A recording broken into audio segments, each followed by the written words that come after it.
తరచూ తలనొప్పి వస్తుందా? మందులు వేసుకున్నా మళ్ళీ మళ్ళీ తలనొప్పి వేధిస్తుందా? అయితే ఆధ్యాత్మికంగా పెద్దలు సూచించిన కొన్ని ప్రశాంతమైన ఆచారాల గురించి తెలుసుకుందాం. మన సాంప్రదాయంలో మనసు ప్రశాంతంగా ఉంటే శరీరంపై కూడా సానుకూల ప్రభావం ఉంటుందని భావిస్తారు.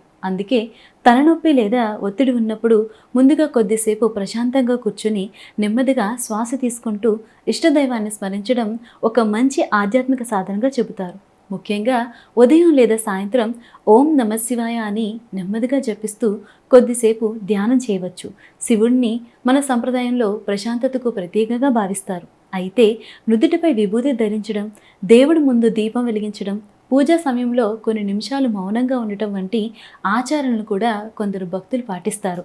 మరో ముఖ్యమైన విషయం, మన పెద్దలు సరైన నిద్ర, సమయానికి భోజనం, తగినంత నీరు, ప్రశాంతమైన జీవనశైలికి ఎంతో ప్రాధాన్యత ఇచ్చేవారు. ఇవి కూడా మన ఆరోగ్యాన్ని కాపాడుకోవడంలో ముఖ్యమైన అలవాట్లు. అయితే ఇక్కడ ఒక విషయం తప్పకుండా గుర్తుంచుకోవాలి.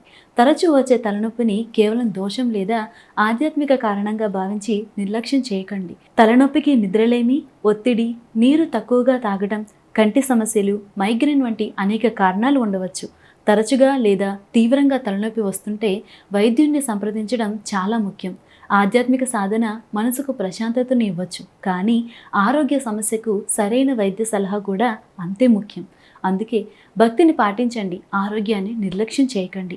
మనసును ప్రశాంతంగా ఉంచుకోండి. ఇష్టదైవాన్ని స్మరిస్తూ ఓం శాంతి శాంతి శాంతిహి అని మనస్ఫూర్తిగా జపిద్దాం.